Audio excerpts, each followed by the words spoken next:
깨끗한 나라 2024년 1분기 실적을 스루프 회계로 하고 손익분기점 매출액을 예측해 보도록 하겠습니다. 매출 1.5% 증가했고 영업손실을 90% 감소시켰습니다. 전년 동기 대비. 가공비 배부 재고자산 회전율은 3회 전으로 산출이 되고 PBR 주가는 0.61 상태입니다. 구독, 좋아요 부탁드리고 필요하시면 1.5배속을 보시기 바랍니다. 6월 20일 날 뉴스에 장우정 기자가 조선비지에서 보도를 했는데 대표는 띠동갑 누나, 대주주는 남동생, 불황, 저출산에 엎친 데 덮친 깨끗한 나라라는 제목으로 보도를 했습니다. 주력 포장재 사업 내수 위축에 1분기 출하량 2자릿수로 떨어졌다. 모나리자 코디 인수한 인도네시아 APP 등장도 위기다. 인구 많은 동남아로 눈돌려 핵심 전략은 장남 최정규가 이 핵심 전략은 장남 최정규 씨가 한다. 그러니까 이 대표는 그 누나, 띠동갑 누나인데 내부 관리를 좀 하는 거로 이렇게 이해가 되네요. 최근에 이 연간 그 매출액이 이렇게 쭉 했는데 작년도 그 매출액이 5,149억이라면은 죄송합니다. 전화 드릴게요. 죄송합니다. 이거 끝내고 해야지. 그리고 인도네시아 제지업체 APP가 모나리자 그 다음에 그 화장지 브랜드 코디로 알려진 쌍용 CMB를 4천억에 인수하면서 단숨에 유한 킴벌리인 업계 2위로 등극한 것이 위기감도 키우고 있다. 이렇게 얘기를 하고 있네요. 그리고 국내에서는 무림 PNP 만 펄프를 생산하고 있다. 이런 것도 얘기를 하고 있고 또 한창제지가 경쟁업체 한창제지가 본격 가동되면서 그 시장의 공급량이 늘어난 것도 부담이 되고 있다. 깨끗한 나라가 저는 그 여성용 생리대나 화장지 이런 거 만드는 데만 이게 주종인 줄 알았는데 그런 게 아니고 주력 포장재 사업이라고 되어 있네요. 그래서 분석을 해봤습니다. 원가회계손익서 매출이 1,326억 원으로서 전년 대비 1.5% 증가했고 가공비 배부 재고자산은 1.8% 더 증가했어요. 바람직하지 않은 상황입니다. 매출 원가를 내렸기 때문에 어떻게 줄였는지 모르지만은 매출 총이익이 증가했고 판매 관리비는 3.5% 증가했습니다. 결과 손실은 6억 2,500만 원 영업 적자로서 전년에 비해서 영업 손실에서 94.3%가 개선이 됐습니다. 스루프 회계로 분석한 결과는 매출에 비례하는 매출 재료비가 12.4% 감소했습니다. 매출 증가율하고의 갭이 14.9%이기 때문에 상품 및 원부 재료 가격이 하락했다고 1차 추론을 해볼 수 있겠어요. 수루분율이 7.2% 증가했고 운영 경비가 3% 증가했습니다. 그 결과 TO의 생산성은 0.99로 거의 손익분기점에 와 있고 영업손실은 9억 3,400만 원으로서 원가 영업손실보다 더 손실이 3억 원이 더 손실이 났습니다. 이것은 재고가 증가했기 때문입니다. 가공비 배부 재고자산이. 가공비 배부 재고자산은 상품까지 포함을 시킵니다. 전체적으로 매출원가를 손익계산서에 표현하기 때문에 나눌 수가 없어요. 상품하고 제품하고.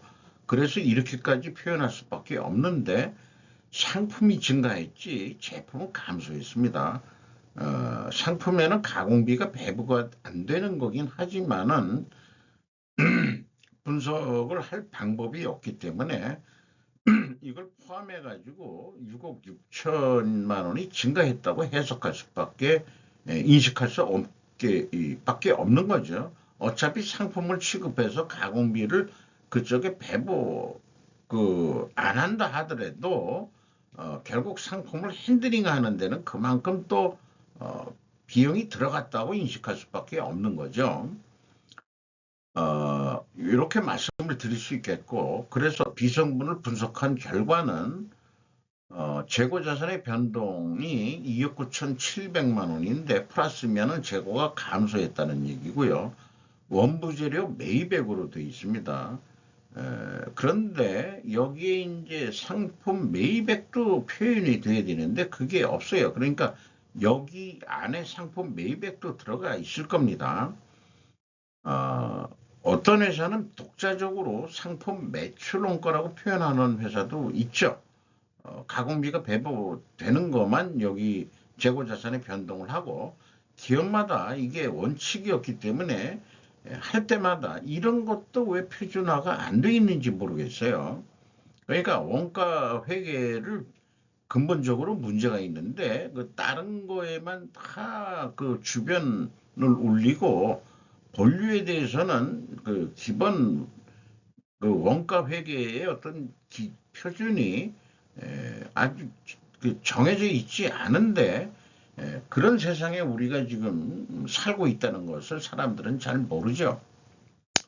어쨌든 그 ABC를 더한 그 매출원가 재료비는 600억 원대로서 전년보다 14.8%가 감소했습니다. 운영경비는 3%가 증가했어요. 이 운영경비에서 판매관리비를 빼면은 534억 원이 그 가공비가 되겠습니다. 47%, 3.1% 증가했고, 그 다음에 그 재료비는 3.1%가 감소했습니다. 여기에서도 상품 및 원부 재료 가격이 하락했다고 2차 추론할 수 있겠습니다. 어, 재고자산 매출원가 회계 투명성을 검증해보지 않을 수밖에 없는데 회사는 전체 재고자산을 그 기준으로 가지고 있어요. 그래서 그 비성분의 이 갭, 이것이 총 제조 비용 차이로 나타나는데 비성분의 그 증가액을 가감하면 일치는 합니다. 그러나 PT 총 제조 비용에 그 오차가 발생하고 따라서 이 오차 때문에 정확한 스루프 손익에 오차가 발생한다고 말씀을 드릴 수밖에 없겠어요. 현금 흐름표 기준 전체 재고 자산의 증감액은 일치를 합니다. 운영 경비로서 인건비가 109억 원이 집행이 됐는데 전년 동기 대비 18.9%가 감소했어요. 직원 수는 7명뿐이 감소 안 했습니다. 고임금 사원을 내보냈다고 하더라도 연간 인건비가 7,220만 원으로서 17.9%가 그 삭감이 될 것으로 예상이 됩니다. 노동 생산성은 상대적으로 증가를 시켰어요. 한마디로 적자를 줄이기 위해서 인건비를 크게 급한 것 같습니다. 월급들을 삭감시켰다. 그것을 수용했을 것 같기도 하고 규모로 봐서는 중견기업형인데 임금 수준은 상당히 나름대로 높았다 이렇게 봐지고 다른 데는 어떤지 모르겠습니다만은 임금을 깎은 것 같다 이런 느낌이네요. 그렇게 된 것 같습니다. 전력비는 19.4%가 크게 증가했죠. 연료비도 4.1% 증가했고 지급수수료는 반대로 7.5%가 감소했습니다.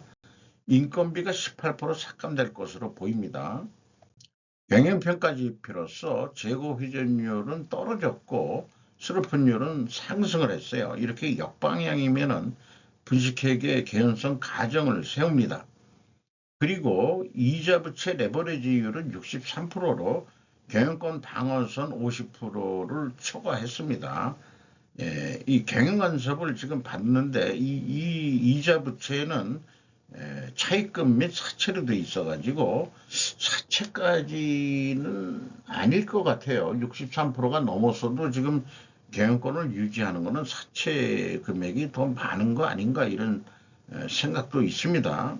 그거는 은행을 통해서 사채 발행을 했을 테니까 증권회사든가요.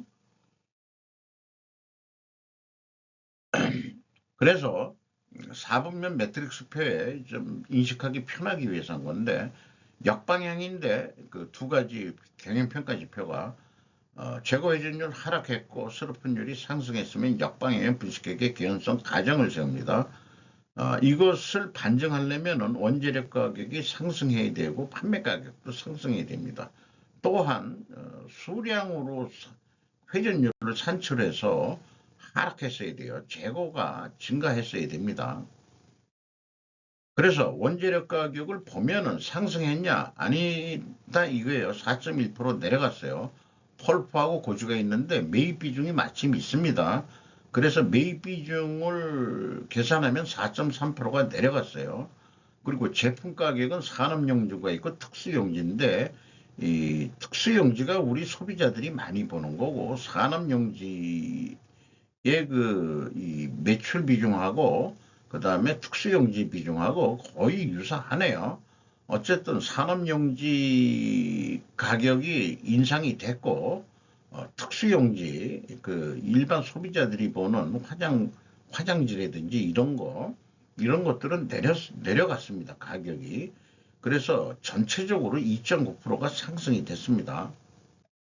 지금까지 얘기한 것을 조견표로 작성을 해보면은 자, 1, 2차 모두 상품 및 원부 재료 가격이 하락했다라고 추론이 됐고, 그 다음에 이 부식회계 개연성 반증을 하면은 거꾸로 상승을 해야 된다는 거로 나오기 때문에 이 추론 모순이 나오죠. 어, 그 현실적으로는 하락했다고 추론이 되는데 반증을 하려면 상품 및 원부 재료 가격이 상승해야 된다는 그 반증 추론이 나오게 되다 보니까 그래서 결과로 판매 가격 하락이니까 반대가 됐죠. 결국 1, 2차의 그 순리대로 나왔어요. 그리고 판매 가격 상승 이렇게 됩니다. 그러면 이걸 어떻게 해석해야 되느냐? 결국은 이 원재료 가격이라고 메뉴에 돼 있다고 해서 원재료만 얘기하면 안 되고 상품의 비중도 매우 높기 때문에 상품 추이도 같이 해줘야 정확한 분석을 할 수 있을 거예요.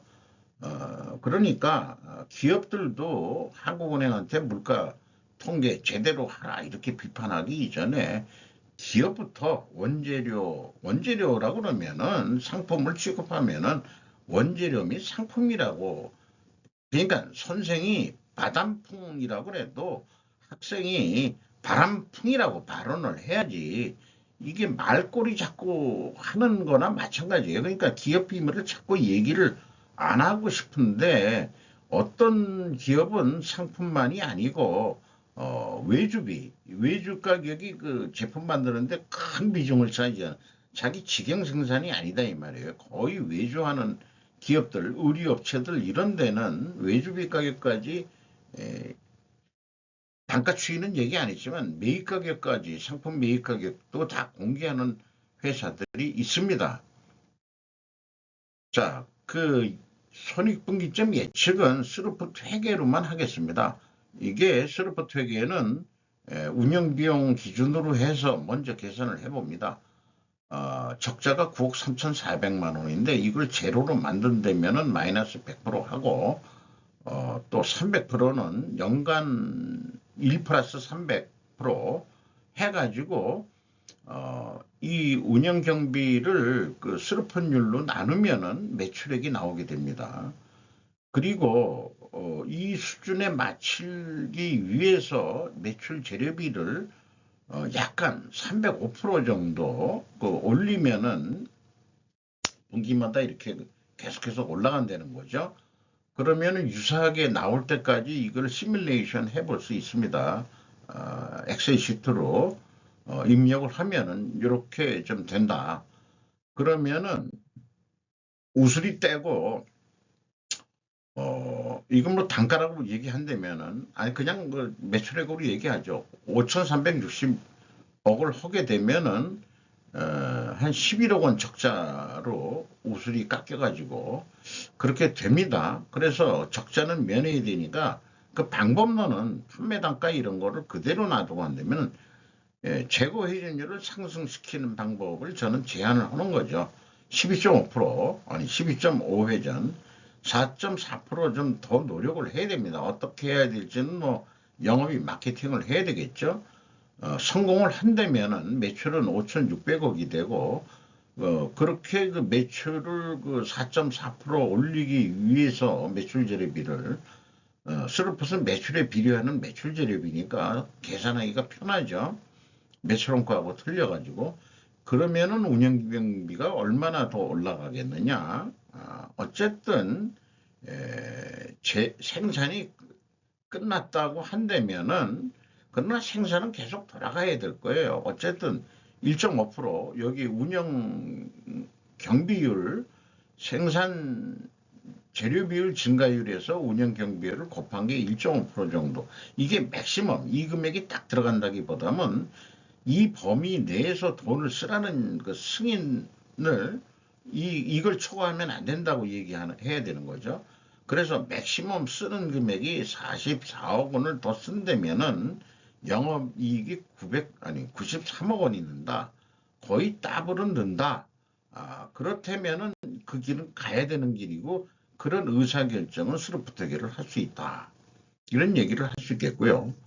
이 재고가 조금 증가했다면은 일반 흑자 쪽에서는 원가 회계보다 영업이익이 감소한 거는 여기도 맞는데 판매가가 원가 회계보다 낮게 나오게 돼 있는데 이번 손익분기점에서는 원가 회계보다 높게 나오게 되어 있습니다. 그 원인이 뭘까?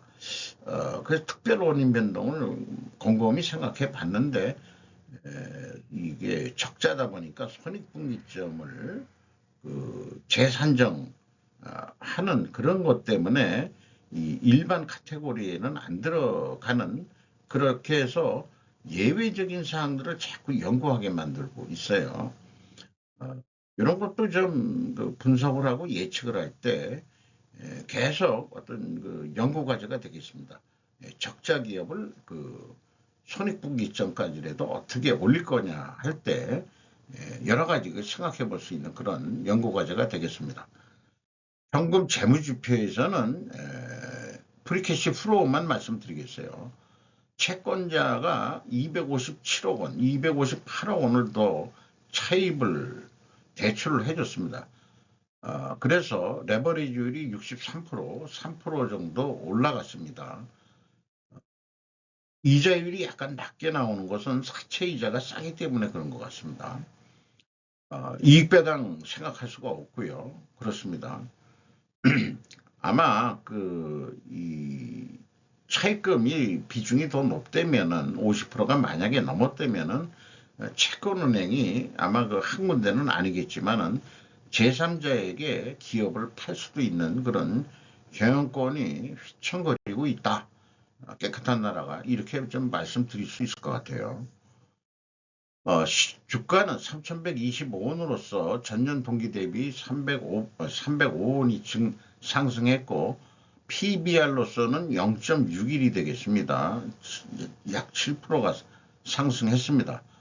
최전규 씨, 최윤수 씨, 최인수 씨가 지분을 가지고 있고 희성전자가 또 한 20.42%로 높게 가지고 있네요. 이상 마치도록 하겠습니다.